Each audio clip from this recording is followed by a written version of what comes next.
Hello, everyone. Thank you so much for joining me for really what is just an excuse to throw down some cards and practice some tarot. So, if you're so inclined to join me, I invite you to grab a deck, whether it's one that you are having trouble connecting with, maybe, or I don't know, it's new to your collection and you want to break it in, or maybe you've had it for a hot minute and it hasn't been seeing any use. So whatever deck you feel called to use, grab it now. And we will be using the Journaling the Tarot Evolutions book to focus on a particular prompt. And this book I received along with the previous volume, which is much smaller, and I believe it's just called Journaling the Tarot. But I received both of these directly from the author, Dreya Blume, with no obligation to review if I didn't want to. And I thought that was just such a kind gesture. Now, I believe that this book, along with the other one, they are still being distributed under her dead name, Andy Matzner, but I will check and I will leave the information in the description box below. But in any case, these books, the Journaling the Tarot books, they are really just huge repositories of questions that focus on each card in the tarot. And what Dreya has done is she would take a card, focus on the details and images, and then these are the questions that came to her. And, we can use these questions in any way we'd like, of course. I think the initial idea was that these questions would be a way for us to connect with each of the cards in the deck. Now, like I said, I won't be using it that way. I'm just going to be using this as a vehicle for a tarot reading. So the one that I chose for us is actually inspired by the Emperor card. Let's see, where is it? Here we go. So here's the Emperor section. And I thought we could do some shade of number 7. Are you still suffering the physical or emotional effects of violated boundaries? If so, what can you do so that you can begin to heal? So I will probably revise that question just a little bit and just kind of offer up the question of, what can we do to begin dealing with or healing from the effects of violated boundaries.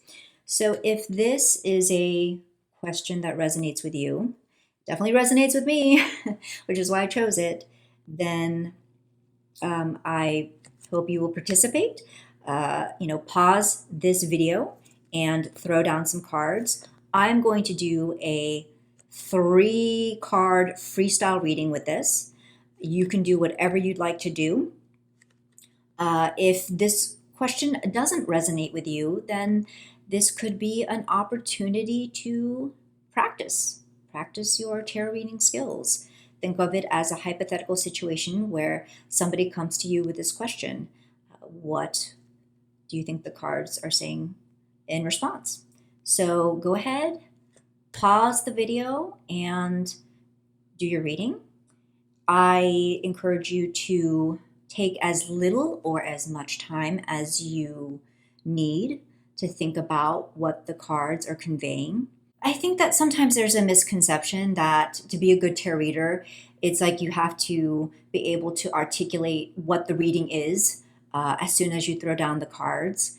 And I can only speak for myself. Sometimes I'm able to do that. Sometimes the reading is just that clear to me. Other times I just have a slower time processing, and it takes me a little bit to really internalize what the cards are telling me.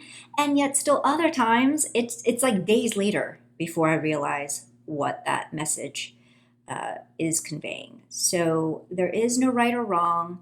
There is no length of time that is appropriate. Take some time to journal, free write if you need, whatever style works for you. And here are the 3 cards that I pulled from the Cat's Eye Tarot. I did try to adjust the camera a little bit so that we weren't getting too much like sunlight, but it is what it is. I'm sure you guys can still see the images fine, or I hope. But to reiterate, the question was, what can you do to begin dealing with or healing from the effects of violated boundaries? And just based on the context of my personal situation, which I'm not going to get into too many personal details, but based on that, I found this reading easy and straight to the point. It did not take long for me to understand the messages here and kind of the course of action for me in my situation. So first of all, we have the Hermit. And to me and my situation, this is speaking of, just stepping away, separating myself and seeking that solitude, seeking guidance from, say, my therapist, which I have done already. And also reminding myself of compassion, which I tend to associate with the Hermit as well, that we are seeking that kind of inner introspection through the lens of knowledge and wisdom and compassion. And so that is one thing that I need to act upon, which is to essentially not exhibit the shadowy side of the Knight of Swords, our next card here, which is definitely, that is definitely what I have been grappling with. For me, I read the sword suit as a mode of how we communicate with each other, our thoughts, the expression of our thoughts. And the Knight of Swords can be,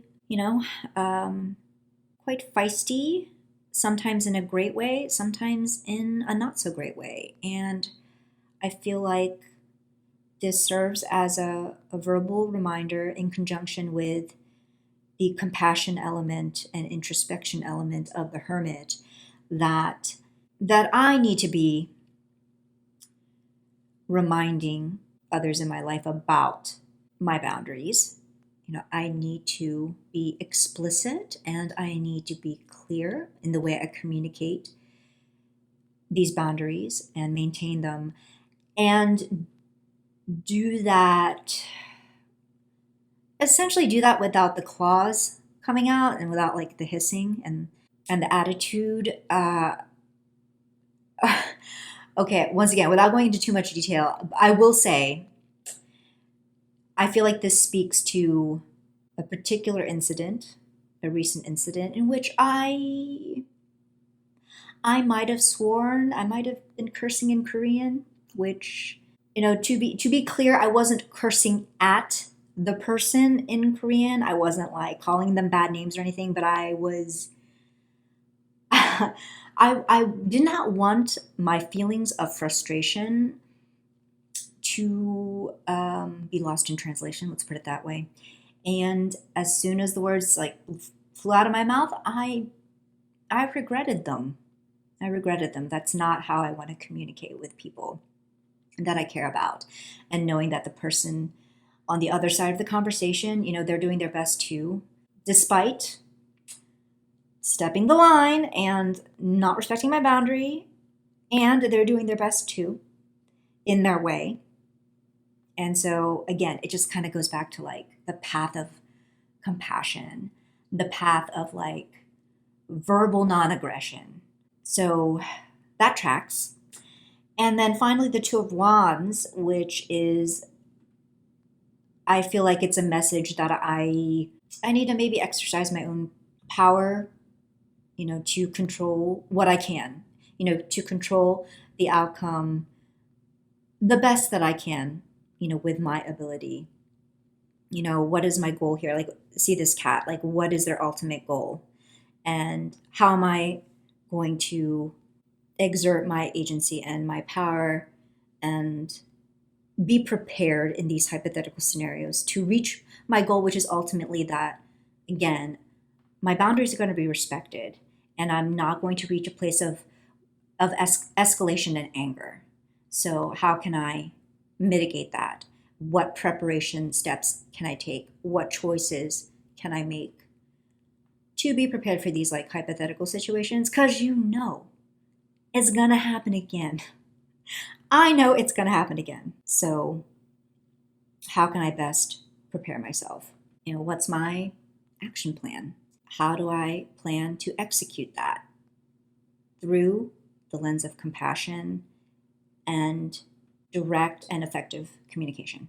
So hopefully you got something out of this video, whether it be your own reading resonating with you, whether it be just some good old practice with throwing down some cards, whatever that may be. Yeah, fun and also very